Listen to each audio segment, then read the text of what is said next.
Well, a very good afternoon, only just afternoon here in SE7, and welcome to this Charlton TV production sponsored by NordVPN of Charlton versus Portsmouth here at the Valley. Actually dry at the moment, the Valley. It's fairly cold, as you can imagine, as we're now into the December period.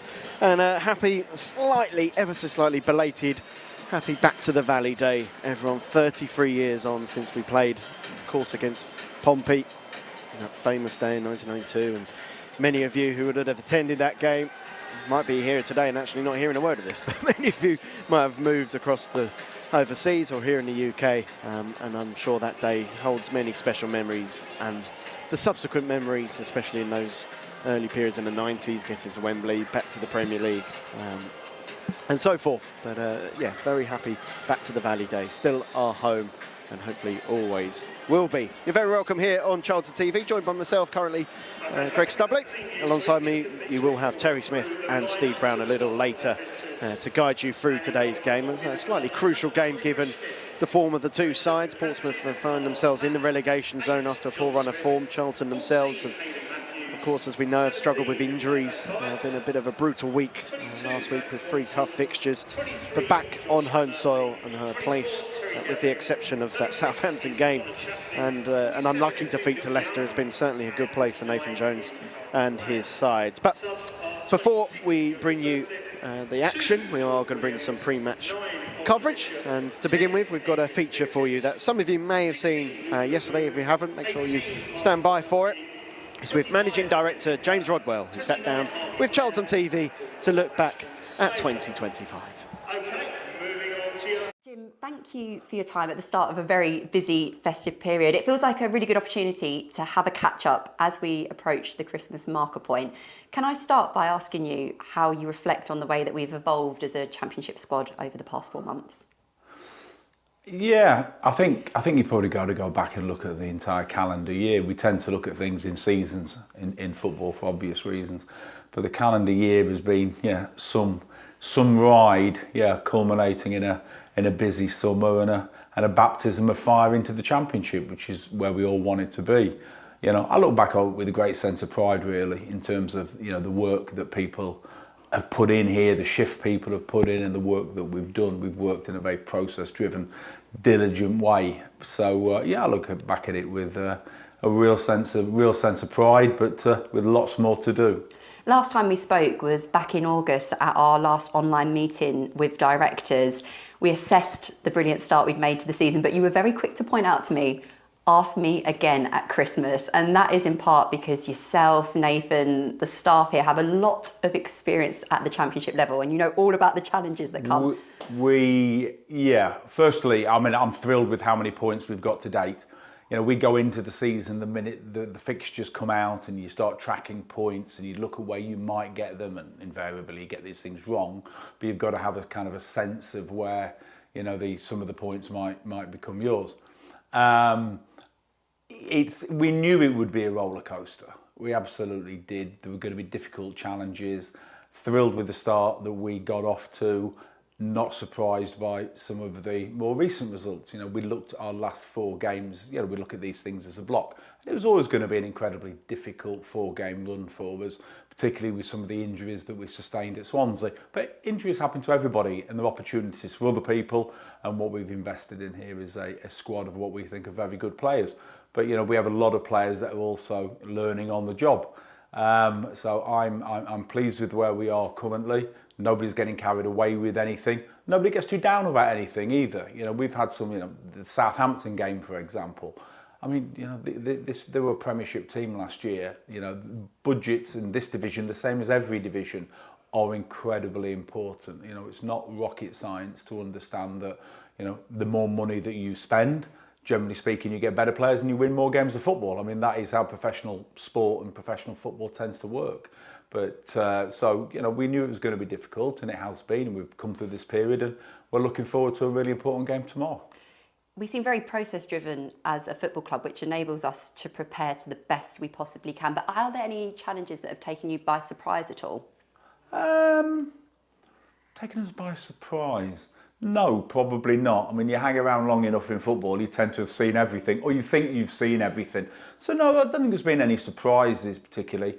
our job here, the job of Nathan and I, is to be calm, is to be upbeat, not to get too high, don't get too low, roll with the punches. And I think we do that pretty well. But as you say, we're very process driven. We know what we're doing. Our year is mapped out well in advance. And we think that gives us the best opportunity of getting the very best results. We had a really active summer in terms of our recruitment business. Looking ahead to January, are we going to adopt a similar strategy, or might our business be targeted differently? No, the strategy in the summer was quite clear. We wanted to do things in a sustainable way, as sustainable as is possible. We wanted to give opportunity to some of the very best players that showcase their talents in League One. And we think we've done that. We think our strategy was the correct one. We stand by that. And this transfer window that we go into is the same as every other transfer window. You hope that you come out of it with a stronger squad than when you went into it. So, there isn't going to be wholesale, changes or loads of players coming in January. It's just not that type of window. We made the changes that we wanted to make in a very strategic way in the summer. So come January, we'll look to strengthen. It'll depend, where we might have injuries. We'll look to do a bit of tweaking to the squad, certainly, because, every window you have to try to grow, you have to try to evolve. So, we'll be busy. We'll be doing a bit of business, but nothing like the stuff we did in the summer. I don't think my heart could take it again. And keeping a squad healthy and fit is so important. We came through an injury challenge around about this time last year. What have we learned from that experience to help us? Well, it's interesting because you're right. One of our key performance indicators here is one of the things that we get judged on is on player availability. And it's interesting when you track the graphs compared to last year. We had a few injuries about November time, but all very different injuries. Most of them caused by impact as opposed to soft tissue, though, like all football clubs, you do pick up a few knocks. But it's very difficult to follow patterns in that regard. But we'll come through. People are making their way back onto the training pitch at the moment. So by Christmas time, hopefully the squad looks a little bit healthier than it maybe did a couple of weeks ago. But injuries are just part of the game, and it's just opportunity for other people. And Sparrows Lane, a bit like the team, is continually evolving as our base to build progress on the pitch. Can you tell us a little bit about investments and improvements that have been made here? Well, it's continuous. Since the new ownership group came in, they've given us the opportunity to invest at the Valley, and you see all the great stuff that's gone on there at the close season. And exactly the same, this is our factory. This is where our work is done Monday to Friday here at Sparrows Lane. And of course, you've got the academy doing exactly the same, and the women's team doing exactly the same too. So we've continuously invested in this over the last couple of years. The pitches, the buildings, the facility, even the boring stuff that people don't necessarily want to talk about, which I always think is an incredible sign of progress. We've just invested heavily in machinery for the ground staff. It's probably the first time in 15 years that the club has bought new lawnmowers and new equipment, and all these things are desperately important to providing, a championship, with, aspirations to go further. But we have to promote and provide that environment for our players and for our staff. So there's investments going on there. There has been some change around the staff infrastructure supporting the men's first team. Can you tell us a bit more?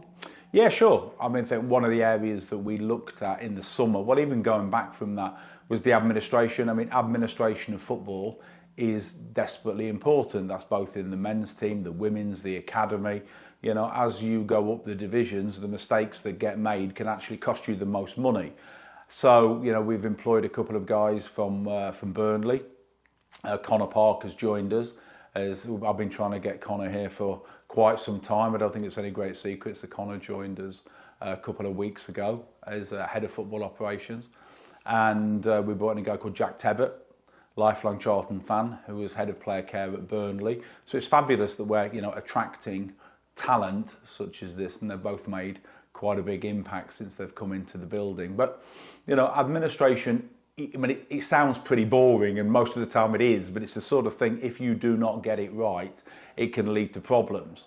And that in itself, helps us in other regards. I think at the moment people are aware that we're running a process for a new academy director. Tom Pell is leaving us for pastures new. He's been headhunted by Spurs in the Premier League, which I guess is testament to us, because people want our people because they're good and hopefully, you know, the football club improves them while they're here. But bringing Connor in actually enables us to make sure that the incoming head of our academy can be somebody, the hire can be very football centric. This is about boots on the grass as opposed to hiring more administrators. So we're quite excited about that. It frees us up to do some of the other things that we want to do. You mentioned there Tom Pell is departing the club. Is there any update at all upon his replacement? Really exciting process. As we thought would be the case, we've got some brilliant candidates applied. We're now currently down to the last 2. These things always take longer than you would hope. You know, people are in all kinds of locations. Other clubs don't want to lose them. Notice periods, of course. So we're down to the last 2 at the moment. So we've got the short list, which is going to be just before Christmas. So I think we will make the offer just before Christmas. Clearly Tom is leaving. So Steve Avery has agreed to step back once into the breach. So Steve, who has been with us ever since he stepped down, Steve has never left the academy. Steve is going to step in as interim academy director, which is very kind of him. He's going to be aided by Rhys Williams as well. So Rhys is going to step up during that period. So we're very well catered for in that regard. It's amazing that we've got, you know, people like Steve and Rhys to be able to call upon. But yeah, we hope to have somebody in the building, you know, in the spring. But I mean, the most important thing isn't that we do something right now, it's getting the right person in situ. And we've got a selection committee ongoing, which involves the manager, Steve Avery, Simon Lenigan and myself. We're the 4 people tasked with making that hire. And yeah, it's going in the right direction.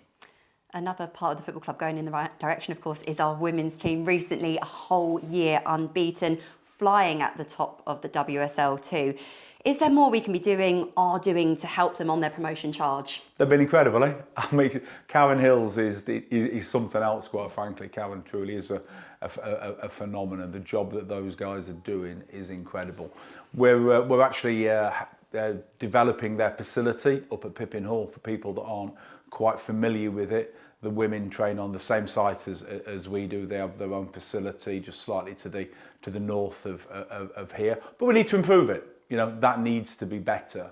So there's quite an extensive schedule of works in place to improve that facility, which has probably taken longer than it should have done. So hopefully that will aid them. And I think from our point of view, I think we've all got to get behind them. I think we've got to encourage our fan base to get behind them. They're playing great stuff. You know, we need more bodies at the Valley, you know, cheering the girls on, quite frankly. I mean, it's an incredible achievement. When you look at the other teams in that division and you start to look at, you know, hark on about things like budgets, you know, they are overachieving in quite an epic way, and long may that continue. In the summer, both Nathan and Karen were handed new contracts, which seems to me a reflection of the stability of where the club is at the moment. How crucial is that stability, having 2 key leaders commit their future to Charlton Athletic? Well, I think it's imperative. I really do. I think contracts can be, you know, in football people talk about things like contracts, you know, aren't worth the paper they're written on. I can assure you they most definitely are. There is a value to all of them. But the reality is, it kind of becomes almost more symbolic to people outside the business. You know, Karen and Nathan are as committed as anybody could possibly be at this football club, and we're committed to them also. And we're delighted. We have 2 really good leaders in 2 of the most important positions at the entire football club. So yeah, we are thrilled to have them. I think they would say they are privileged to be here. We are thrilled to have them. 2025 has been a truly incredible year. As managing director, what are you most proud of? It's a really good question. I mean, it has been an astonishing year. I've never even really sat back and reflected on it, to be honest with you. I think I need to do that at some stage. What am I most proud of? Do you know what? It's cliche, but it's the people that are here. You know, we came through a difficult spot last year. November, December was a difficult spot for us. And things turned because we were doing all of the right things. I see how hard people work here every single day.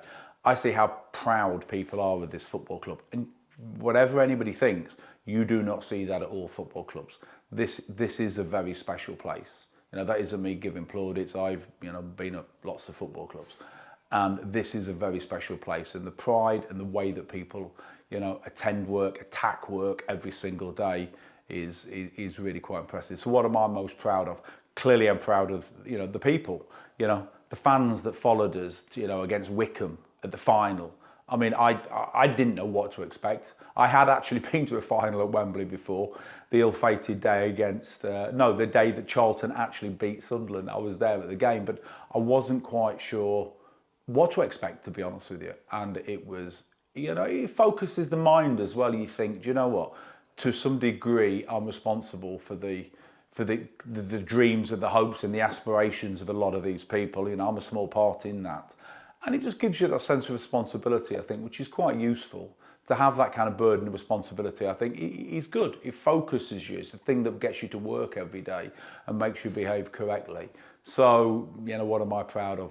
Again, the people, I think, as much as anything else, the players, the supporters, the owners. The owners have done an incredible job. They have supported us here through thick and thin. They continue to do so. They challenge us. They drive us in the right way. They're ambitious.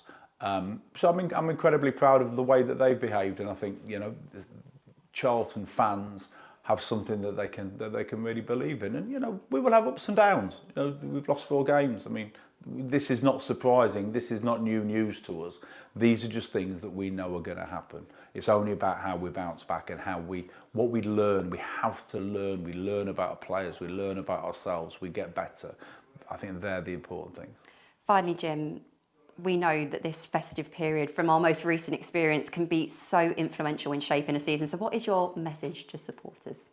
Just get behind the team. Just do exactly what you've done. There will be ups and downs, Things aren't perfect. But I tell you what, you have got a committed group of players, coaching staff, medical staff, performance staff. I don't think anybody ever doubts the managers' commitment to the cause. They are incredibly committed. Just stay with us, even when things sometimes get a little bit difficult, because they will get better again.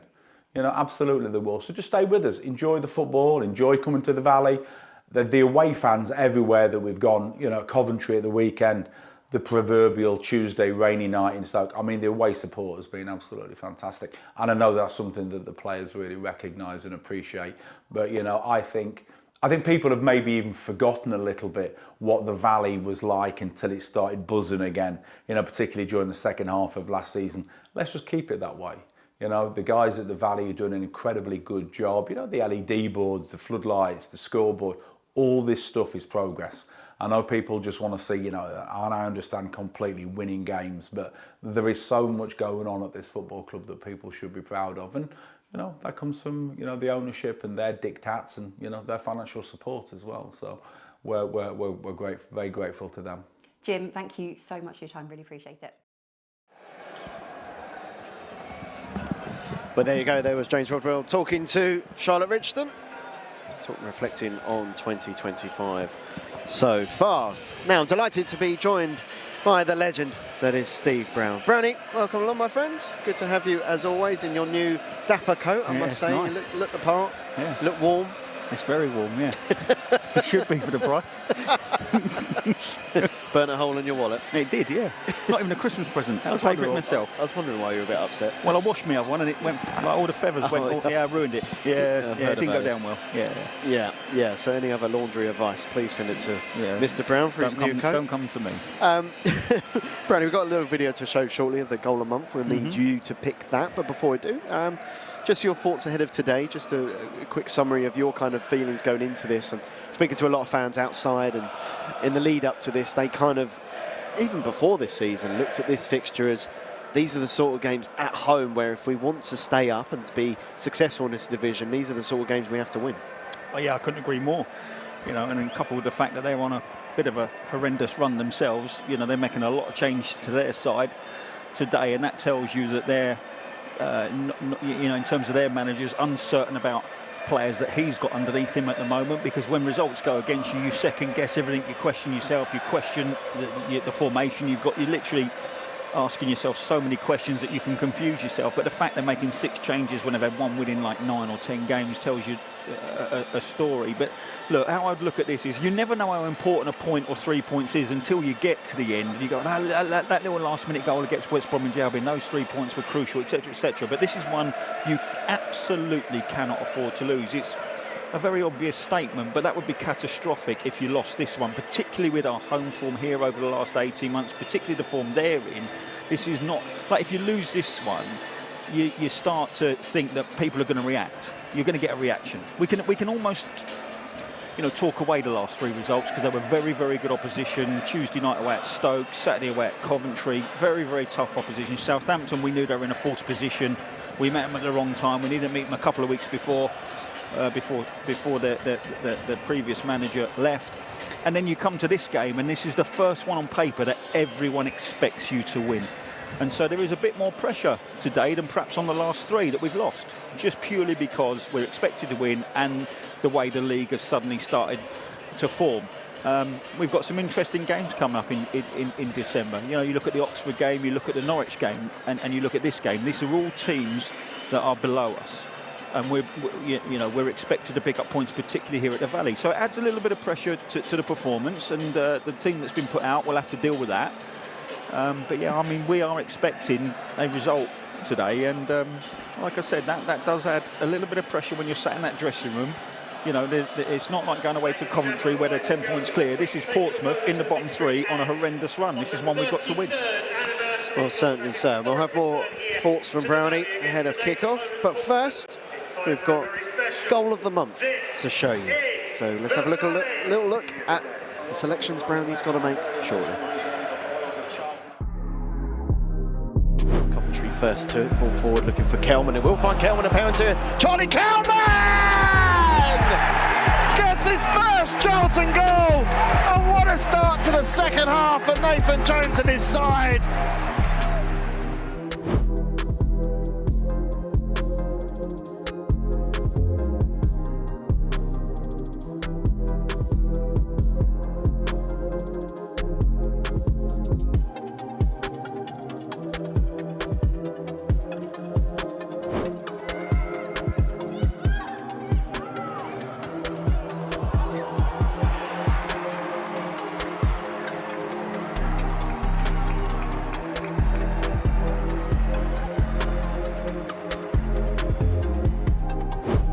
A low one, really clear by Grant.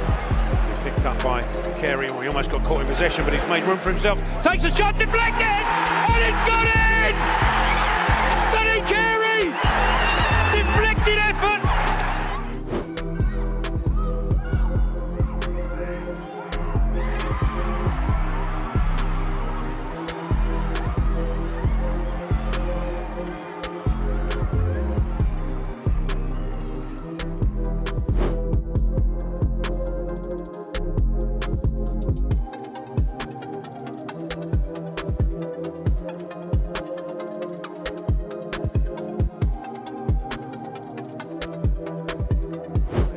Sends it forward towards the edge of the Coventry City penalty area. So flick on from Jones, it might drop Campbell's way, it does. Can he get a shot away? Campbell, he does. Second shot comes in, and it's there!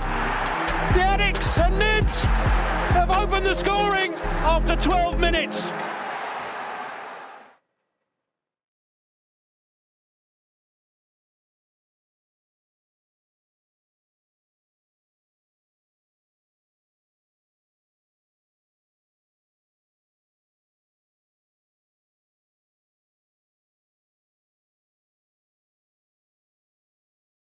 Just 10 yards into the the opponent's half, beating the goalkeeper was an excellent strike, a really good piece of vision. But I do question where the goalkeeper was on that one. He was 18 yards out and didn't backpedal at all. But I'm going to go with Rain and Richmond as the goal of the month winner. I haven't had long to pick this. They got sent. I just think coming inside under pressure, the left foot shot he hit from 22, 23, 24 yards, beats the keeper with pure pace, accurate in the top corner. So we're going to give it to Raynan. Well, there you go. Congratulations to him. That was a wonderful strike beyond the goalkeeper. That has to be said. Could understand why some might say it, Thomas, but I think you've given a fair reflection. So there you have it. Steve Brown's thoughts on goal of the month. Got about just over 5 minutes until kick-off. Brownie, you mentioned in advance Portsmouth have made 6 changes. Charlton made a couple themselves. The reflection of the Coventry performance, I mean, certainly the first 20 minutes or so was a much better start, much tighter, and no doubt helped by the fact that Amari Bell was back in the side. Today we think it probably is Onel Hernandez who will be playing that position, a different kind of player. How can Charlton manage that defensive side on that? What can they do differently?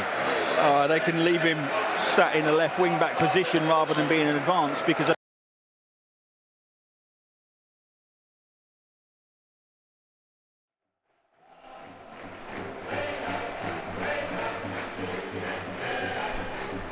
if you're gonna protect your left-sided centre half, then your left wing back's got to be a little bit cleverer in where he positions himself. And it's all right being on the front foot, it's all right being advanced, but at the expense of leaving yourselves a little bit wide open defensively is not what we're about. If you look at us across the course of the season, we're very strong defensively, and that's how we've gone on to win our games. We've given ourselves a platform of not conceding goals to be able to go on and win 1-0 or get a couple of goals in front and then concede one late on. So you've got to think more defensive structure than what we have been of recent times. And I get we're missing some really, really important players who are excellent at what they do. But you have to adjust accordingly. They're not going to be fit for this game. They're not going to be fit for the rest of December is the likelihood. So the players you put in, you've got to adjust accordingly. And I just think from time to time, we've got to think about that defensive structure and keeping clean sheets, irrespective of whoever's in the wing-back position. So I'd like to see Hernandez be a little bit more defensively switched on than he is. And then he'll get into the game as an attacking force once we've battened that down.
Yeah, like I said, we've already mentioned the amount of changes that Portsmouth have made, and that tells you how uncertain they are about their squad at the moment and the results that they've picked up. They're in a real pickle in terms of lost 6 of the last 8, winning only 1 of the last 9, so they're desperate for a result. But we are just going to cut off because we're having a minute's silence for Billy Bonds.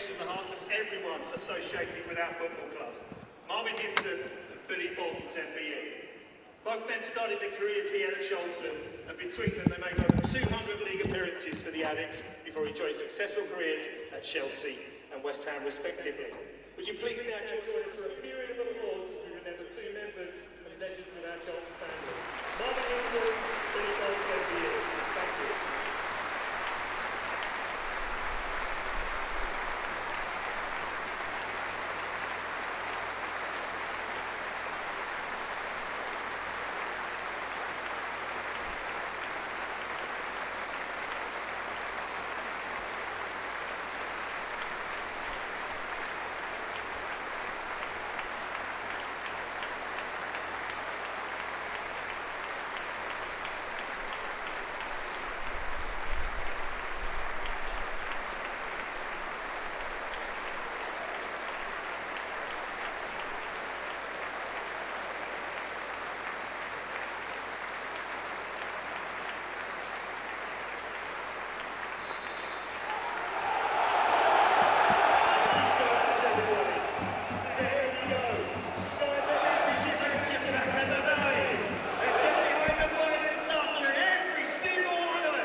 No, it is a big game.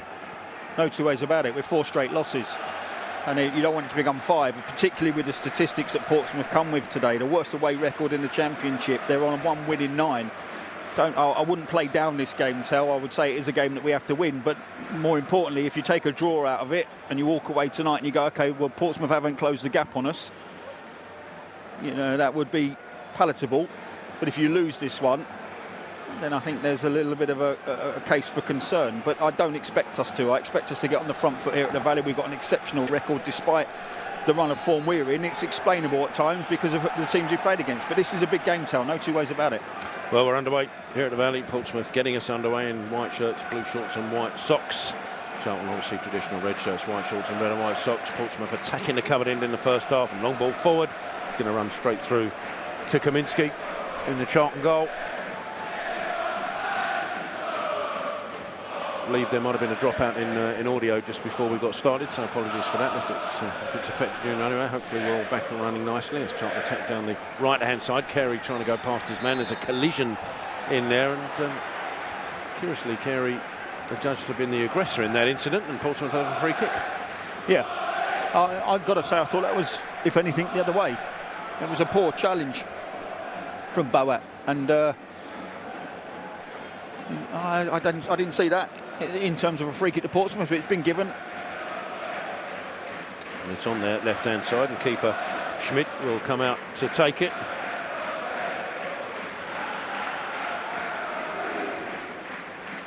Sends it down the left-hand side. It might not stay in, actually. I'm just looking at the assistant down here. Well, it didn't go out, but the header as an attempt to keep it in from Murphy goes straight out of play for a Charlton goal kick. Kaminski collects the ball to bring it in, and it looked like it's Portsmouth are going with the back 4. We'll see how that pans out. Maybe I think against Bristol City it was like a 4-2-3-1, so we'll see if that pans out as well, as Kaminski takes the goal kick and sends it sort of right of centre, headed clear. Hernandez with the next header, looking for Bree, who does get ahead to it. Campbell hunting it, but just loses out to Matthews. And Portsmouth clear, only to Coventry, who sends it back towards Campbell, but he was coming back from an offside position, so couldn't pursue it. It's in the Portsmouth left-hand corner, cleared away. Looking for Murphy again. Jones looked like he'd been barged into there, and the referee agrees. It was Callum Lang who just jumped into Jones as he tried to head it clear. Charlton will have a free kick just inside the Addicks half on the right-hand side. Kaminski will come out of his goal to take it.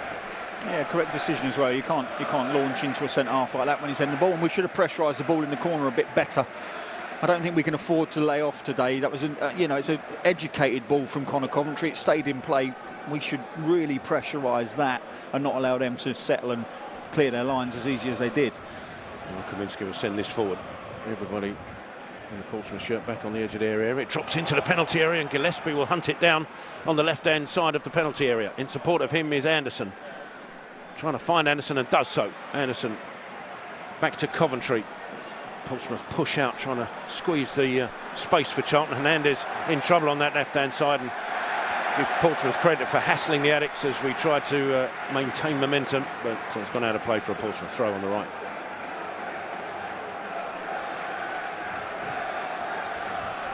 Throw goes backwards.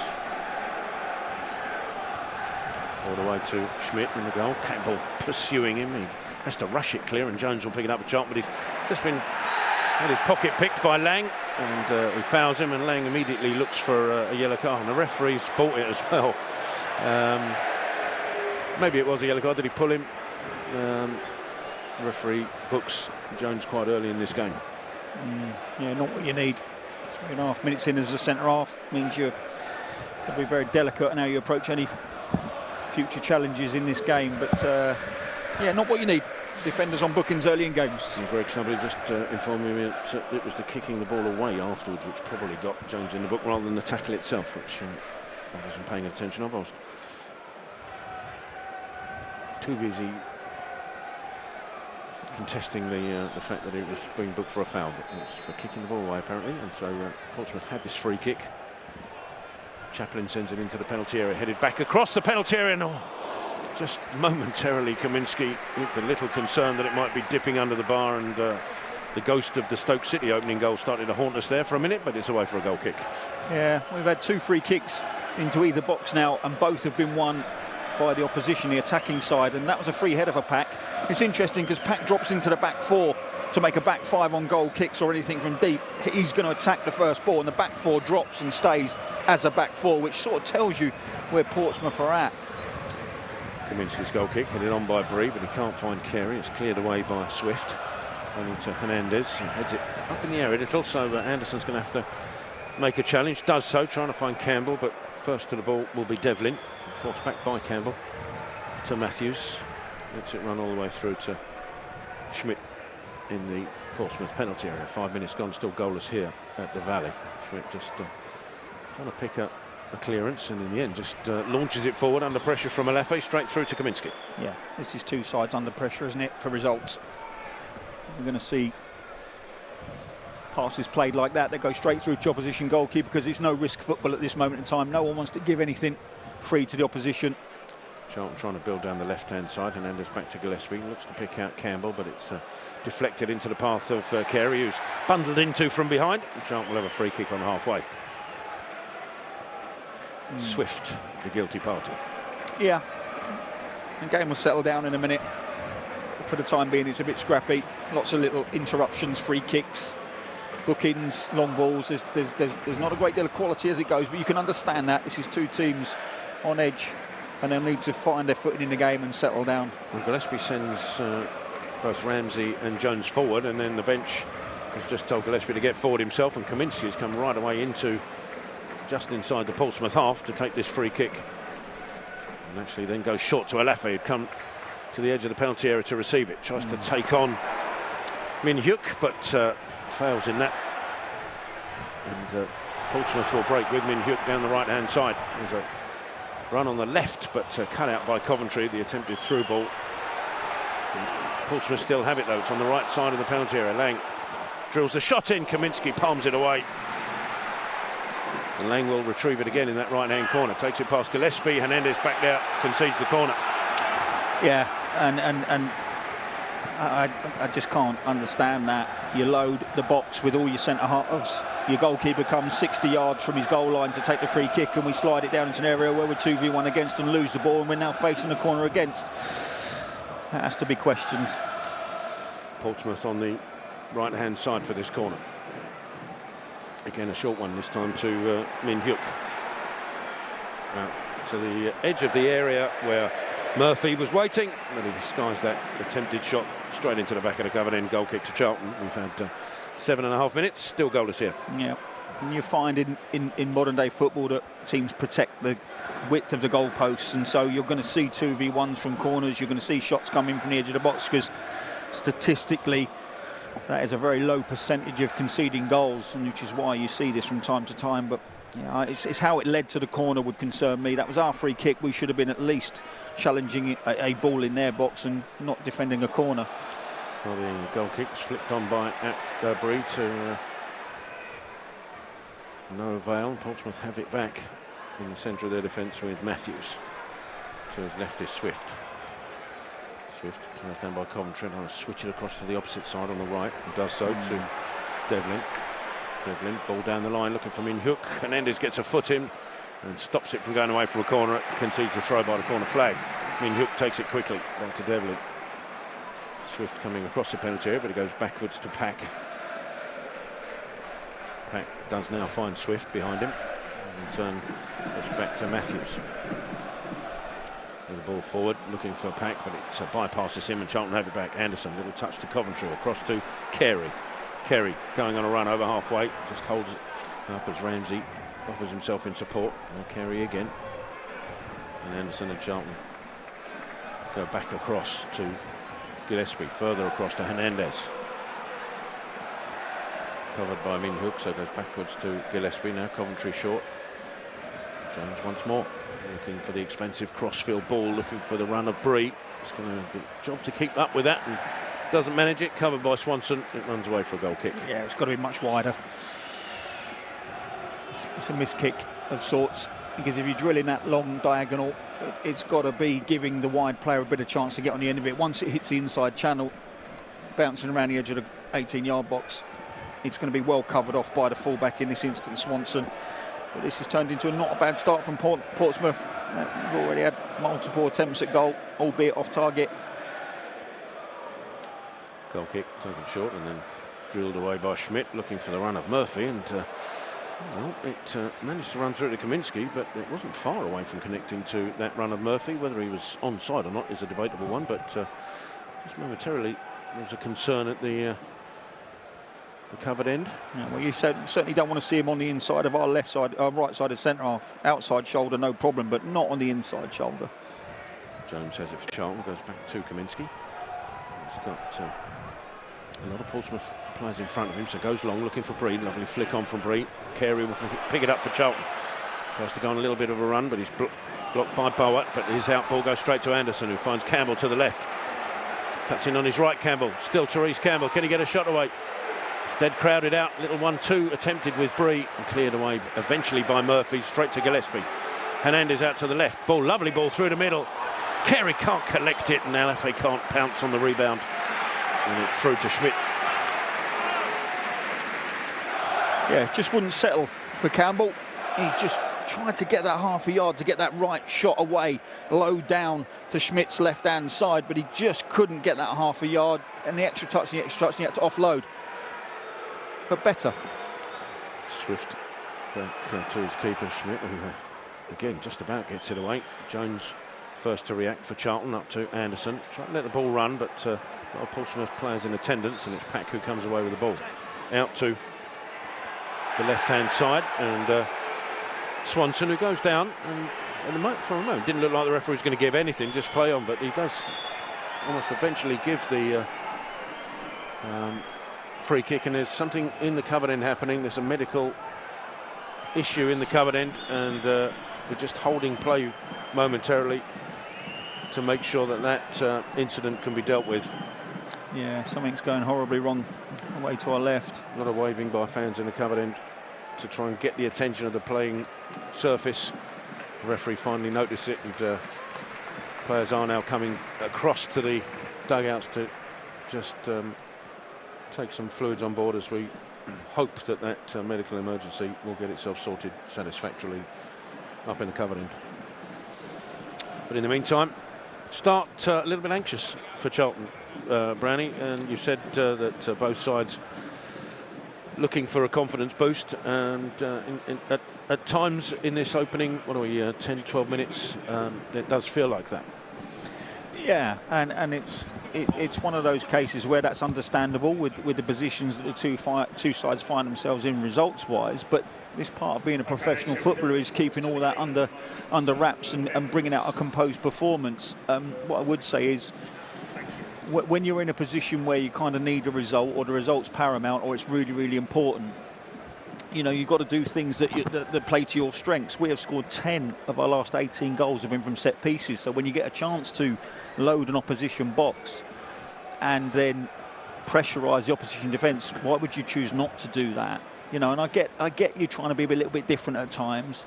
And you slid it down the side there to Alafe, who's made a run, but he's made a run into an area where 2v1 against. When you've sent Gillespie up, you sent Jones up, you sent Ramsey up. And I just think in early moments of games where you're trying to get a dominance, where you're trying to settle down into a match, set pieces become vitally important to be able to do that, especially if you're strong at set pieces like we are. So I think there's something in that, and I think we just got to be a little bit brighter, in terms of when we're winning those first balls up, which we've done. We've got to be a little bit brighter on the knockdowns on the seconds, because that's going to get you a good strong foothold in the game in terms of taking charge. So they're the one or two things that I would look at, when I was trying to get on top of a game. But Portsmouth have started okay. They've gone along quite a lot. They like two centre halves dropping either side of the goalkeeper, so they're willing to play out, but they're also not afraid to go 70 yards straight down the middle. And we've just got to be wary of that as well. That one ball that went inside came Ramsey's left-hand shoulder on his inside channel, was left, and Murphy could, if he gets a first touch, be on Kaminski with one good touch, and that shouldn't be allowed either. We've got to make sure that that's You know, if we're going to concede today, it's got to be because Portsmouth have done something spectacular, not through something really, really basic. And you get the feeling, it's fairly obvious to say, of course, that the first goal could be crucial here at the Valley this afternoon. We're still waiting for that medical emergency to sort itself out, and we will keep you updated as we go. Just so we've got time to talk, and just want to mention, if I can, Brownie, again, thank you for asking me to be do the Q&A in the lounge, in the 1905 lounge. It was great to talk to Paul Walsh today, who obviously knows this fixture quite well, as he was here in '92, albeit for the opposition. Yeah, great to get his memories. I've been dining off the fact that I played on the same pitch as Paul Walsh when I was 13, 14. I've been dining off that for like 50 odd years. And brilliantly, the goalkeeper, and that was for Gaelic football, by the way. Brilliantly, the goalkeeper of that Gaelic football team is his best mate, and he was on the table with him. I met Gilly as well, so it's been a quality morning. Thank you for that. Yeah, listen, it's one of the perks of doing what I do is to bring back people like Paul.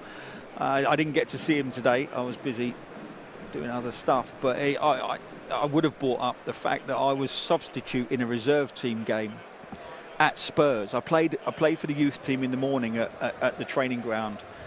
And, you know, back in those days, if we didn't have enough players, you got pulled out of the youth team game. You finished youth team game, got in a car, and if it was a London game, reserves, you used to get whizzed across to that one. And I sat on the bench at Spurs to watch Paul Walsh absolutely right hook Ray Clements. I'd heard about that. I didn't ask him, by the way. Yeah. Well, I would have done if I was down there today. And I tell you what, for a little fella, he took 3 strong blokes to calm him down and get him under control. But yeah, I would have brought that up today because I was sat there as a kid at the time, 18 years old, just played in the youth team in the morning, and this fella was fuming, and I mean fuming. And I don't know what went on. I don't know why he lumped Ray, but yeah, I've just, you know, when you sit there watching something going, oh my God. Yeah, but what a good guest. You know, when you think about his career, you think about what he went on to do, and he started his time here, come through our youth system, and went on to play some serious football at a very, very good level. Yeah, I sort of called out this CV, and it takes some reading. Impressive, isn't it? It's impressive. He did point out when I said about winning the first division with Liverpool, he did say it twice, by the way. Yeah. Well, and do you know what? So if you wanna reminisce, you think about goal scorers in modern day. They're hard to come by, you know. And then you look at Paul Walsh back in the day. There were many good goals. And he doesn't consider himself as a goal scorer, natural goal scorer as well, which I argued with him a little bit about it, because that's not how I remember him at all. But and that probably is because of the quality of strikers around at that time. I tend to agree with that. But I said this as I introduced him, and I promise you it's true. A lot of people ask me, because I'm of a certain age, who was the best player you ever see in a Charlton shirt? And I've seen Alan Simonson, I've seen yourself, obviously. Jesus. I don't make the top 100, but it's very kind of you. I've seen Robert Lee. I've seen Klaus, who was here not too long ago in the last home game. I've seen quite a number of really decent footballers on this surface and in the Valley and in a Charlton shirt. And Paul Walsh, without question, would always be the player I'd say was one of the finest players and most exciting players I ever saw in a Charlton shirt. Yeah, that's a fact. And you've seen a lot of players tell, so it's a. And I wasn't just saying it because he's here. I've always said it because he was, and one of the reasons I was excited for him to go to Liverpool, because he was always deemed to be sort of the natural successor to Kenny Dalglish, because their sort of playing styles were similar. Yeah, you can see that. I mean, obviously you're comparing someone to Kenny Dalglish, which is. Genuinely, that's how high a bar I had for him. Yeah, King Kenny's King Kenny for a reason, you know. But I think we're going to see the players leave the field. Players are just leaving the pitch now because we're unsure of just how long that medical emergency is going to take to sort out. And so the players are just leaving the pitch, hopefully briefly. We also hope that whoever's receiving that treatment up there is going to be perfectly fine. Obviously, it's a stressful period for whoever's with the person struggling up there. But we wish them all the best, of course. Yeah, it's never nice, and you know, you do reflect. Actually, I don't recall ever, like back in the days, this wouldn't have got stopped, and it's absolutely right to do so. Yeah. You know, this is something where football has changed and priorities have changed, and if I mean, there's a lot of staff up there, medical staff, and that's absolutely quite right. And I would say this actually, you know, in terms of being at a ground where you know, you are going to receive good attention and the correct attention immediately. You know, at least that is here on offer for you. And well, I mean, you said about back in the day that we never stopped the game. Or one of them probably didn't. No, but one of the main Never reasons for that used is because to, there wasn't really the medical staff yeah. to be able to do anything about it anyway. Yeah, Back in the day. Yeah, and you know, it's quite right that the you know, staff are able to get there. And they got there very quickly as well. I mean, we only just got sort of we only just grabbed our attention to way to our left, and they were there almost within 30 seconds of us seeing it. So they're very quick, very attentive, and hopefully everything's okay. Yeah, we will waffle on if that's okay with everybody. We're not aware of just the length of time this might take, so we're just going to stay on air, and hopefully everything will get sorted fairly quickly. So you might find us waffling uncontrollably very shortly as we struggle. You've got two good wafflers. Let's be honest with you, we fight for airwaves. Yeah, but that's a fair point. I do notice actually there is some confection in a box. Yes. To the right side of me. So Yeah. have you left me any? I haven't had any yet. What? No, Blimey. Katie sent You're them up. slipping. Katie Stubley sent them up, and Greg Stubley is selfishly kept the box Keeping to them to one himself. side. I can't see any with a candle in. No. Oh, they're brownies. They're impressive. They're impressive. They're brownies. No, I'm not eating one while I'm on air. How unprofessional. Yeah, give it a couple of minutes, I might. So yes, we've been cooking. Oh, that's not fair. Greg Stubley has taken the glorious opportunity, the fact that he isn't commentating, to just devour one very huge brownie, by the way. And that's going to keep him quiet for about an hour and a half, I reckon. Well, maybe not. Brownie, we've what? Are you allowed to say what guests you might have lined up in the future, or are we keeping that a closely guarded secret? No. Who have we got I mean, the guest things become. You don't have to pick the right dates. We're up to the middle of January, potentially to the end of January. I think I need 2 more to get us to the end of January. But yeah, Peter Shirtliff's agreed to do one.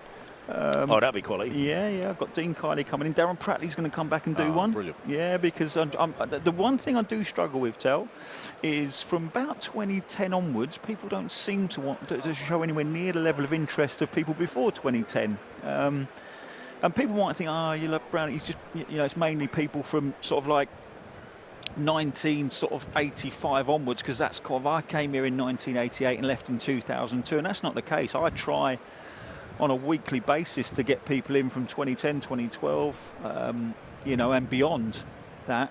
But what you'll find is a lot of those players are still involved, still playing, still, have gone early. They're in early stages of coaching, so they haven't got a Saturday free. But yeah, if there's one thing that I would love to be able to say that I've got on top of, it's 2010 onwards, and you just can't. I've tried and tried and tried, and I don't get much success. You get like, I can't do that game, sorry. And so what I've started doing this year, Tel, is started sending the fixture list out as a whole and saying, look, pick a game then. And even then they go, well, I don't know what I'm going to be doing. So it's not simple to do. Players of a certain age are still busy. And still working in some aspects. Look, you know, and they've got to want to do it. There are some players that don't want to do a Q&A. They don't want to be up front, and they've heard of me. No. It's more from their perspective. But the point being that, we've got Dean Kiley, I think, on Tuesday, because midweekers are hard to fill. Yeah. If I'm honest, midweekers are much harder to fill, and for everyone I get 4 or 5 people say no.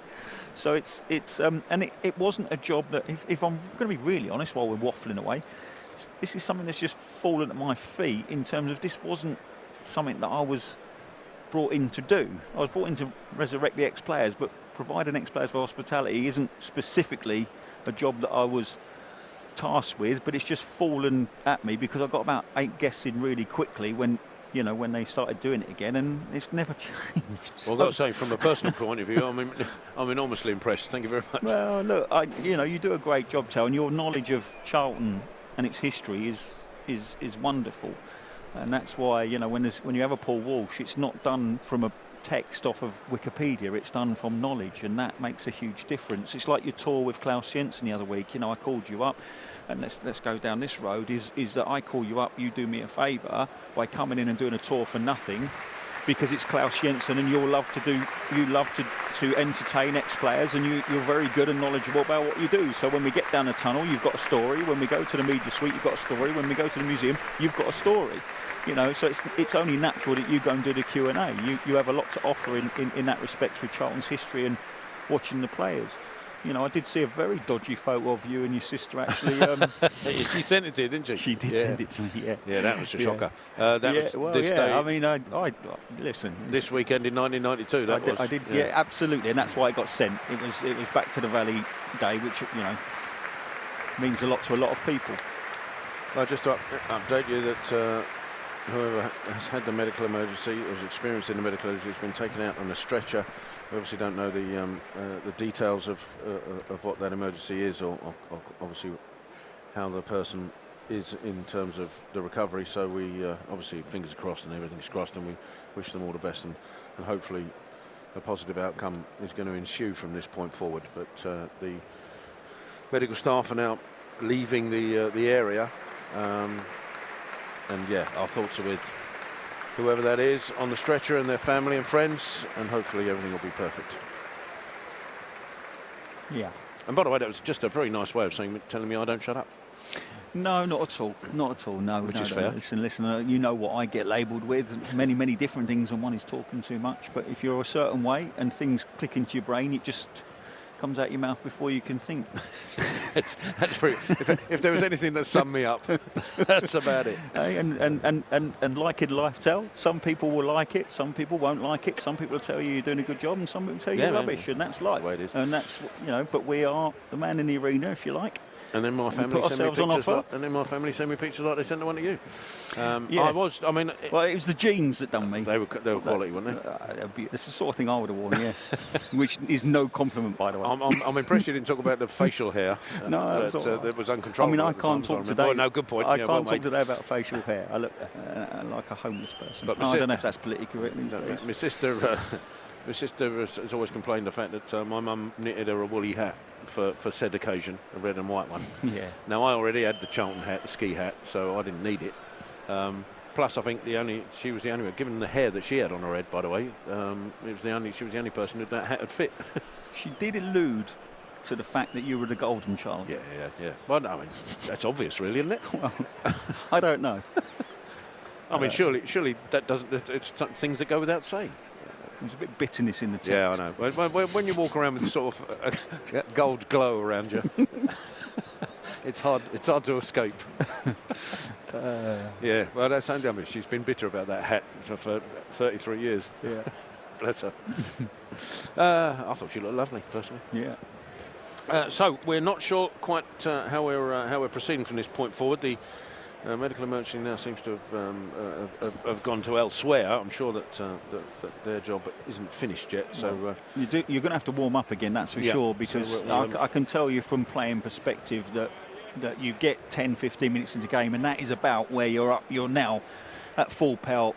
Everything, blood's pumping around your system, and that's going to all calm down. All your muscles that were twitching and ready to go and have been ready to go and ready to react, and your brain, which is running 100 miles an hour, is now not, and they will have to have 2 or 3 minutes to warm up. Well, just getting a message from Dave Lockwood. We hope that our responders have done a fantastic job there, so please a huge round of applause for them getting there quickly. Just applause for the medical staff who reacted superbly quickly to the incident. So we'll give you an update very, very shortly as to what's happening. But once again, thank you for your patience. Thank you, everybody.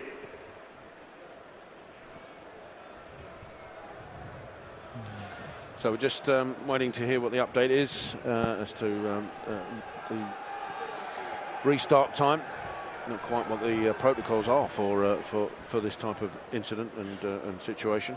I think it's just a chat with the managers and say, look, how long do you want to warm the teams up again? You don't want to go through a full pelt warm-up. You don't want passing drills and that sort of stuff. You just want to get yourself physically to a point where when the game kicks off, you can get up to speed really, really quickly. So it might be a few little drills, physical drills, but I don't think you want a full sort of 5-10 minutes warming up here. Just 2 or 3. I mean, I will say this. I was one of the players that would just happily come back out and restart. warm-ups weren't my thing. Did that ever come back to bite you? Did you get No, like not hamstring really. or calf No, injuries of that ilk? It's where when people talk about today's science, sports science, and I'm a big fan of it, and data. You know, it's not like I sit here going, oh, you know, oof. No, I think there's a massive place for data. There's a massive place for sports science, but there are arguments at times where, I didn't stretch. You know, I didn't go through rigorous warm-ups, and yet I never got a pulled muscle in my entire career. Everything I had was impact injuries, ligaments, and ACLs going. You know, nothing was muscular. I had no torn hamstrings, no calf muscle strains, no thigh strains, nothing. Never did. It was all impact. And I never really took any notice. And it's a criticism. I'm not sitting here going, oh I did it. No, I think... The Viking blood. Well, but I think if... You know, there is a massive place for it, and stretching is important and all that sort of stuff, and I wish I had, because you never know. But I never did, and I never picked up a muscle injury in my entire career. But you know, these guys are in fabulous condition now, and I would argue they play, I don't know, I have this argument with people about stamina. You know, I don't see players now running around like your John Robinsons, your Keith Joneses, your Mark Kinsellas. They just don't put in the same. And the game has changed. It's a lot more tactical, so you sit in pockets a lot more than you used to. But stamina-wise, I don't think you can beat Newton, Rufus, Robinson, Jones, Kinsella. They were just ridiculous. But you know, we didn't seem to get as many. Is that down to, I mean, the nature of the style of football we play more prominently now, the high press and all that sort of stuff, the constant press? Well, what I would say to you so is... short, sharp running a lot of more so than perhaps before. Yeah, maybe. But in the pitches are a bit quality. I get slightly defensive when people talk about high press and low blocks and all that. Go back to the Klaus Jensen chip away at Arsenal. That is a high press. That's four people pressing a throw-in, and it just wasn't called a high press. It was called pressurising together in the final third. And again, I've been on badges. I've done me A licence in 2007. Held that for 16, 17, 18 years, and you won't believe the changes in phrase over those 18 years that I've held the A licence. Every time I go back every 3 years to revalidate, it's incredible what you have to listen to. I listened to a reverse pendulum this year. Exactly. Yeah, someone explained to me, you know, she went out front and she was very, very good, excellent. She holds an international job. But I'm not criticising this either, by the way. I'm just saying to you that the definition of things change. Okay, so you know, when you say high press, low press and all that, it's always been that case. Yeah. In fact, listen to Sean Dyche in his interview. It's a fascinating interview. He talks about Nottingham Forest. Right, and Neil Webb dropping in to receive off back players. It's nothing new. You're not reinventing the wheel here, but the problem is you have coaches that are just starting out. So when they go on their first A licence, and that is the language, that's the language they're going out into the world with. Now, there is no right or wrong. The language is the language. The important bit is that the players that you're telling what to do and how to play understand the language that you're delivering it in, you know, and then summarisers and commentators can speak the way they want, coaches can speak the way they want, but the important bit is that the 11 people that start that game know exactly the language you've used during the week and then produce it on the Saturday. But it is interesting because you do get your young whippersnappers who think that is the only language, and actually when you set back and you go back to you know, low block was just a defensive shape, etc. You know, in Sean Dyche's interview, he delivers it brilliantly in terms of it's 11v11. You're trying to score one more. Yes, it is more tactical now than it's ever been, in my opinion. It really is. But the language you deliver in, as long as everybody understands that, it's irrespective of what you deliver. I've got this image in a room now that you're in, being you know, with maybe a seminar or something, and somebody on the stage is going through a bit of a discussion about tactics, and you put your hand up and going, sorry, I haven't got a clue what you just said. Yeah, no, look, the thing is, right, if you're in football and you hear something, I did go, reverse pendulum. But then when the explanation comes to reverse pendulum and they show the footage and you go, we dropped in here, you just go, oh, so it's just a combination of strikers dropping in for one another. Oh, it was football then? Yeah, but it's like you think you're going to learn something new. Yeah. This is the thing with A licence revalidation. I'm going to learn something new. Okay, what's this? Oh, no. seen that a million times.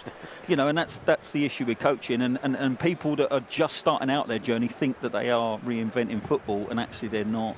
It just simply is football as it's always been, and the definition of what they're doing has changed. But we have more formations now than we've ever had, and we have, you know, like, you know, when you hear about descriptions of what's going on a pitch, you know, it's just what language you want to use to describe that particular situation. But it is all very peculiar when you go on your revalidation at times. You do wonder where we're going with it all and when it's going to stop, because you can't keep changing the words and reinventing things. Well, I don't know. I think they might be able to. You never know. Reverse pendulum's a good one. Yeah, you know, and the explanation for it was great, you know, and they did a good job, and the footage showed that they stuck to the task and did it well. And like I said, if that's how that was explained to the group and they understood it, great, crack on with that, you know. But it is peculiar. It is, because there, you know, and there are many debates about it. You know, oh, you're dinosaur, old school. They're not dinosaurs. They're not old school. They know football. You know, just because they don't use the phrases that are modern or up to date doesn't make them a dinosaur. You know. But you do lose. I will say this: I stopped coaching in about 2019, 2020. I sort of it becomes a really hard task to just try and find another job, then another job, and it's heartbreaking at times, because you do a good job and you still lose your job, and you think, well, what am I doing this for? We were like flying, you know, and it might be out of your control while you lose a job. Certainly, I've had 2 or 3 that I've had no control over me being made redundant or losing my position at the football club. Absolutely no control over it. It's because a new manager's been brought in, or a reset, or when the EPPP kicked in at Brighton, I got moved on because they wanted to bring, you know, a more established academy in, and we've done a great job for 3 years. We've done a brilliant job.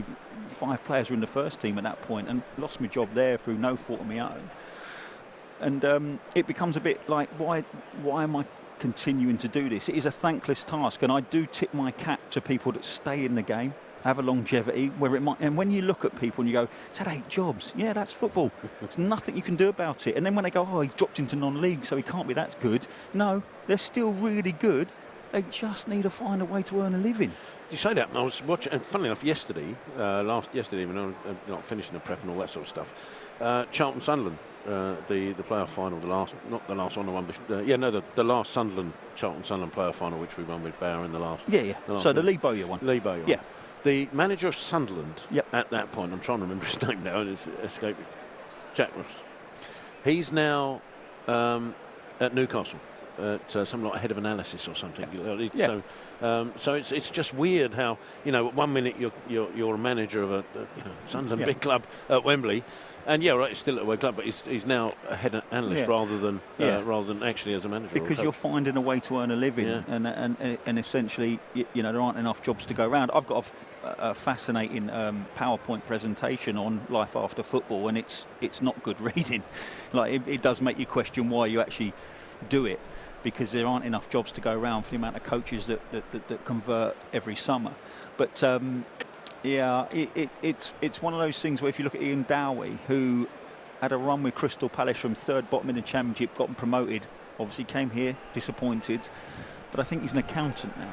Is he? Yeah, I believe so. Yeah, I know he tried to do some TV work. I think he's an accountant, and that's a guy. And that's a guy that's got a team out of the Championship, pushed up into Premier League, held a Premier League job. You know, it's a brutal industry, and it can be extremely unfair at times. But you know, in for a penny, in for a pound. You know what you're getting into. But there comes a point in your life where you go, do I need that? Do I need to just keep searching for a job? You know, and like I said, it just depends.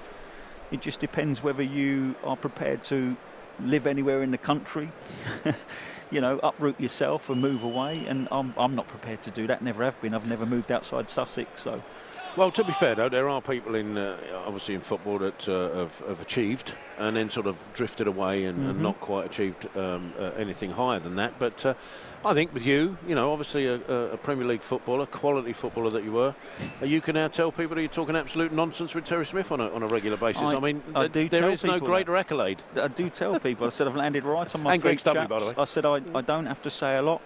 because Tell Doesn't let me get a word in. no, Harsh but fair. No, look. You know, when I came back here, I listen. I just fill in the airtime here. But when I came back here to do the Charlton TV with Scott Minto originally, Curbs wasn't in, and Curbs was on one of his many holidays. And Scott phoned me up and he said, "Can you come in and do Charlton TV?" And I said, "No, I can't. No, I'd fallen out with the club a little bit, and I won't go into the reasons why. It's out there if people want to know, but."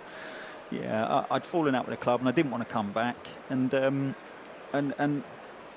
Scott phoned me up and I said, "No, I don't, Scott, thanks, I'm all right." And a week later, "Brownie, seriously, can you come in and do Charlton?" "No, I can't, Scott." And this went on for about 2 months, and then around Christmas time he said, "Please, honestly, you will love it.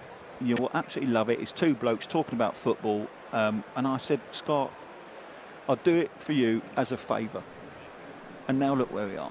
And that's the other side of football. So as much as I can moan about saying, "Why'd you do it? You lose a job here," I came back to do one slot on Charlton TV, and it's led to... We haven't been able to shift you. You've not been able to shut me up, shift me, do anything. And I've thoroughly enjoyed myself. And it was a shame that what happened to me over those sort of few years that made me lose interest a little bit, but it happens. I'm not criticising anybody here. You know, there are other players now that I speak to who are in the same position I was there. They don't want to come back at the moment for whatever reason that's happened to them, or something's happened to them, or a couple of things might have happened to them. They don't want to come back, and you have to respect that.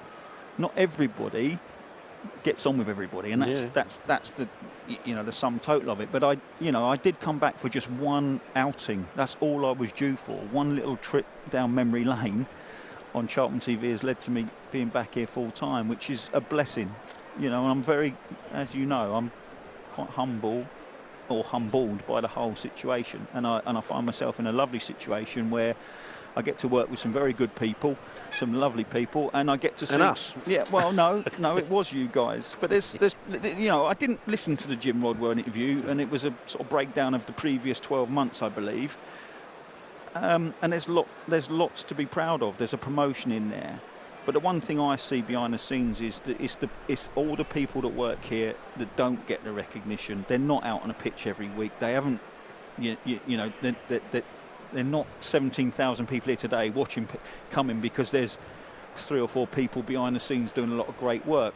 Now, at this football club, we have a lot of people do a lot of work behind the scenes, and they're quite overworked at times. The load can be a little bit overbearing. And I will concur, if Jim said this, that it's not just the team that wins you promotion. You know, there's an awful amount goes on off the pitch. And from my own perspective, one of the nice things, as we've already mentioned, is that I've got to reconnect with a lot of ex-players, and it's been wonderful. You know, and I've got to bring Mark Fish over from South Africa and see some real underprivileged kids enjoy a week's football here playing within our training ground, on our training pitches, and there was 1 or 2 very, very talented players, and we're hoping to extend that relationship in the future. So there's so many good things that go on, Tel, and so many good people, and there's a lot of hard work that goes on behind the scenes, and it doesn't always get the credit that it deserves, because football, unfortunately, is an industry where it's easy to pick holes in everything that everyone does. And to be fair, having been on the fan side as well, and selfishly as a fan, you sort of ignore the a bit like looking at a swan. You ignore the process that makes them glide gracefully, despite the amount of work going on underneath the surface. You're just interested in the final product, if you like. And as a fan, I understand that 100%. By the way, yeah. Because you are quite selfish as a fan in what you want out of coming to Charlton. But that is your job. Yeah, as a supporter, is to come and pay your money and support the team. And there are going to be good days and bad days, and you can show your frustrations for sure. I've had this conversation with you many, many times about. I accept the criticisms that come from anybody, whether it's at me and you, whether it's at the players, whether it's at members of staff at the football club. You're entitled to that criticism. You absolutely are, just as long as it's constructive. Don't get personal. And unfortunately, we live in a world now that it's overspilt into getting personal, which is unfortunate. You know, but I think if you come and support a football club with it, you are within the realms of paying money and saying that was rubbish or the setup wasn't right, because it's just your opinion, and you are absolutely entitled to have an opinion. but it's not quite the same for the guys that actually work in the dressing rooms and on the training pitches and what they have to deal with on a daily basis. It's very, very difficult. So I do see both sides, and I think there are arguments to be had from both sides. But I just don't like seeing people criticised when it's personal, when I know what a tough job it is and how hard they're working. No one wants to make mistakes, Tel. That's what I always say. Some of us find it unavoidable. God, don't we just? Then just to give everybody a little bit of an update, if you are just joining us or you're coming back to us because of this break, we've had a medical emergency here at the Valley and the Covered End. Somebody's been removed on a stretcher, and we know that there was some serious work going on, resuscitation work going on in that process.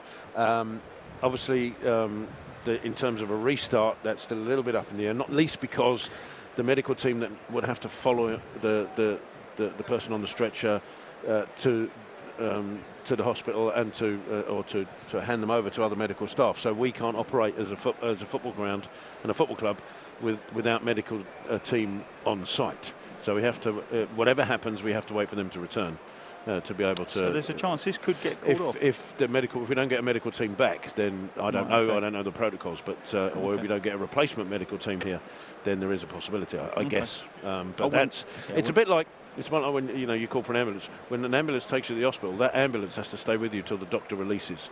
Right. A doctor sees you and releases them from their job, and it's a similar situation. They have to follow the patient. That's just the medical protocol. So we're in the hands of that, and so we'll obviously keep you updated and informed as much as possible, as much as we know, as we go forward. But the good thing about it, of course, is we get to chat to Mr. Steve Brown. I don't know if that's a good thing or a bad thing, Tel. Never a bad thing. I don't know, mate. I don't know. But listen, the one thing you do know is when we start talking about tomorrow's dinner. The one thing you do know is I'll probably answer it in an honest fashion, as honest as I can be. Well, listen, let's go a little bit broader then. We've had a tough November, it's fair to say, and looking at the fixtures even before the season in hindsight, now obviously, you look at those fixtures and you probably would have realised it was going to be tough regardless of the injury situation. So we've come through that, and Nathan Jones, again, I apologise if you already discussed this with Greg before I got here, but no, there was a big video before the game, okay. So I didn't discuss too much with Greg. Nathan Jones has said that December is a huge month in that respect because it's whether we then stay in touch with the teams towards the top end, and more importantly, I guess it makes sure that if we have a big December, we're not cut away and heading towards the opposite direction. Nathan Jones sees this as a big month before we get players back towards the end of December and January, and then maybe make some possible signings as well. We have to be still in contention. Yeah, contention for playoffs. Well, no, contention for in and amongst it. Sorry. So we're not marooned anywhere. We're not so far away from safety that we're struggling. We start panicking. I think that's what he was getting at. Well, listen, a loss today would have raised a few, or could raise a few eyebrows if we restart this game, because then you're 5 straight losses. You've got a really tough game Tuesday night coming up. You've got a really tough away game at Birmingham coming up.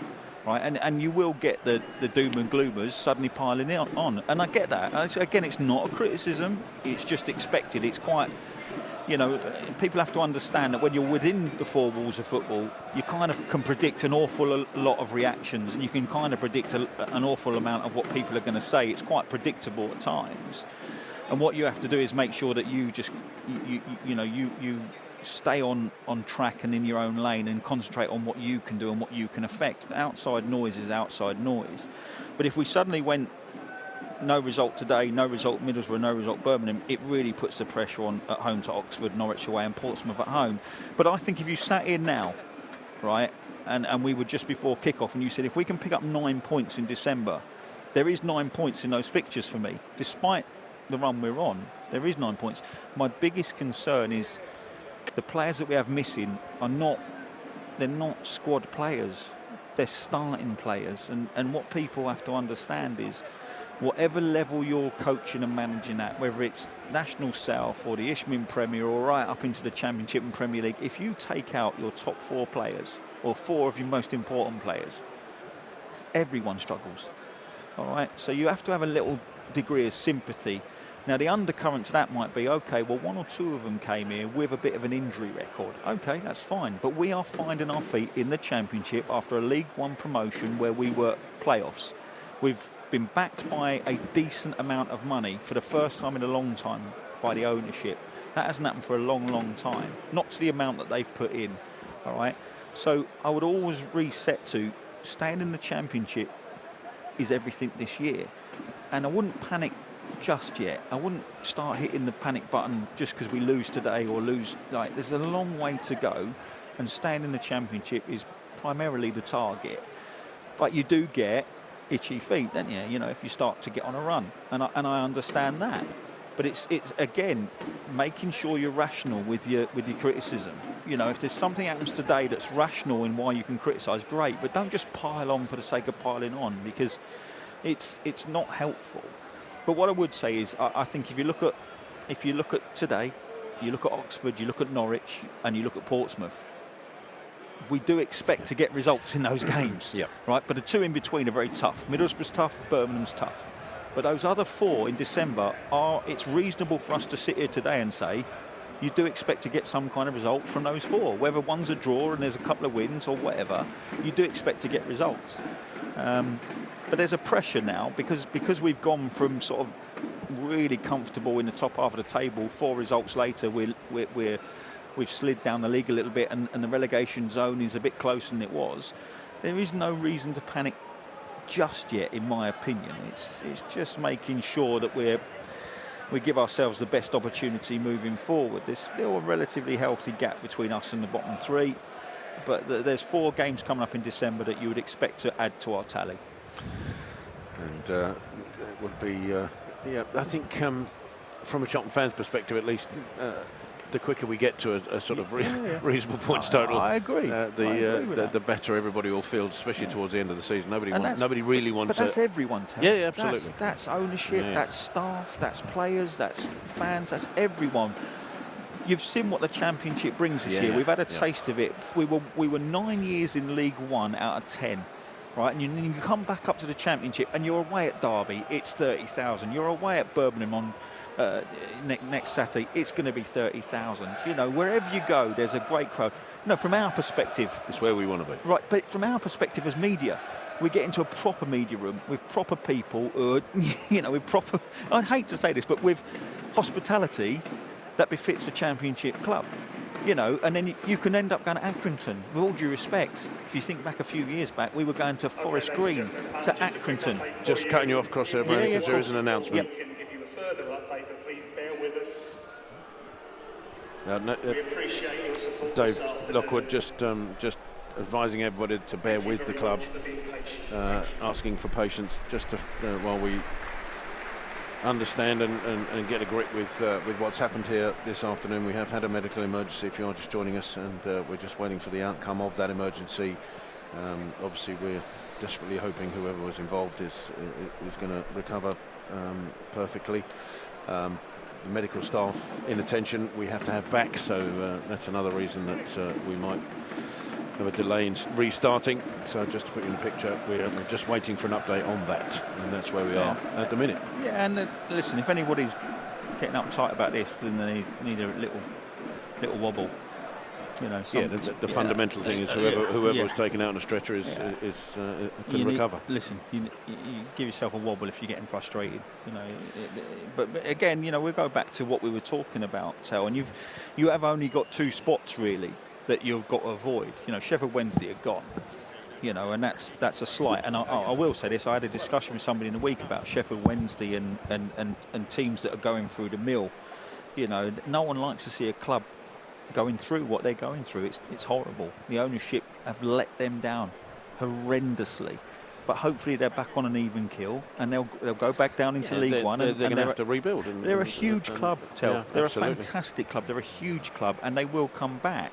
And it just needs a decent ownership, you know. And you look at the plight that they're in, and they will lose Championship status, and it's 2 more going down from the rest. We've got to avoid being one of those 2, which I think I can sit here confidently and say I think we will absolutely avoid that. No problem at all. But it's, you know, a bit squeaky at the moment. and that comes and that will come with a little degree of criticism, Yeah. because it does when you're not winning games. That's naturally what happens. But I think I sit here confident in saying that we will avoid being one of the other two, and I think we'll actually avoid it quite comfortably. We'll see. I'm going to be quite boring now because I've said this on numerous occasions. Is that having been around, and you've said, and this is no disrespect to the sides and clubs in League One. You know, we've been up and down the country following Charlton doing this, and it can be sometimes a little difficult to do so, because they're not, they haven't got the facilities, and that's normal, as you would expect. So having done that for 6 years and in a row, and as a fan, I'm sure that's the same experience. You know, as you're a fan travelling the country watching Charlton, then you'd have been to places where it's not as comfortable watching a football match as it is that week in the Championship. So now that we're back here, and the difference is stark, actually. It's actually stark. The only one you get close to is probably Wrexham, which is strange to say when you consider where they are and what they've done. But in terms of ground and facilities, because they're rebuilding, and so, but that's the only one. You rightly mentioned about 20,000, 30,000 every week. It's where we want to be, and at the minimum of where we want to be. So I'm coming into every single match thinking, I'm just glad to be here. I'm just glad we're here. Now that yes, the results are important, of course they are, but at the moment I'm still in that utopian period where I'm just enjoying it. Yeah. And that will change. Of course. It will change, and there'll be quite a few people out there that don't see it like that. They expect us to be able to stay in this division no problem, because that's their mentality on the situation. And again, you're allowed to think that way and be positive in that manner, and then be critical when you feel the team's underperforming. That's absolutely natural. But what I would say is I've said this a few times. If you think back to Crawley Town here, when we lost 2-1 in the league, and there was about 8,000. It was probably released as 11 or more, but it was 8, and it was desperate. There was angry people in the stands, and quite rightly so, because let's be honest with you, we shouldn't really be losing to Crawley Town at home. And you come away from that, you're thinking, we're struggling here. We're going to be another year in League One, right? And on my little sheet of stats is 6 wins, 5 draws, 7 defeats, is the same record they had, as in Charlton Athletic, as this stage last year in League One. So we've come an awful long way. If you then break it down into what we've done, not we, personally me and you, but the football club have done with the ownership, is invest in the team. They've invested in the training ground. They've invested on the pitch. They've invested into the women's team. They've made improvements here at the Valley. And so we're a million miles from where we were 12 months ago. And what you have to remember is 9 years out of 10 in League One.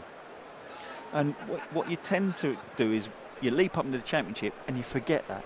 You forget the barren years. And let me tell you, we had, well, maybe you don't, but it does feel to me, from someone who works inside, that outside is like, you forget we're building. Yeah, I mean, we are building as a club. I think that comes because when you go through a barren spell, you lose fans, and the new fans come along. Fans who weren't born when we were having that spell come along. I mean, it's 33 years since we came back to the Valley. That's a long time, and there are people out there who weren't born when that sort of thing's going. And I try and tell people that I have the same feeling about the club now that I had then, in terms of it feels like a rebirth almost. Just waiting for an announcement now from Dave Lockwood on the pitch side. We've had the medical emergency, and there is an announcement that's going to be made very shortly. We'll hear that.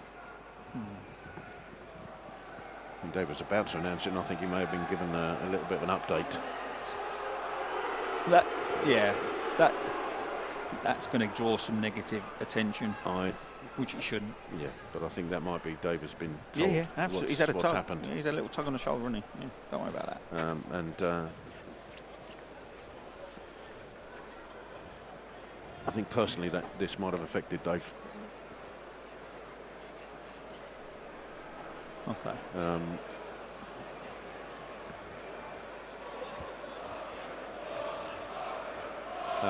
So I think Dave's had some moves that's going to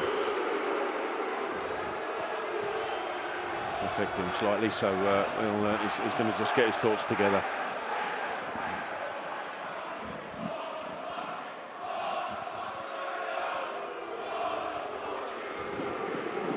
So we'll carry on talking just briefly until things get sorted down the pitch side.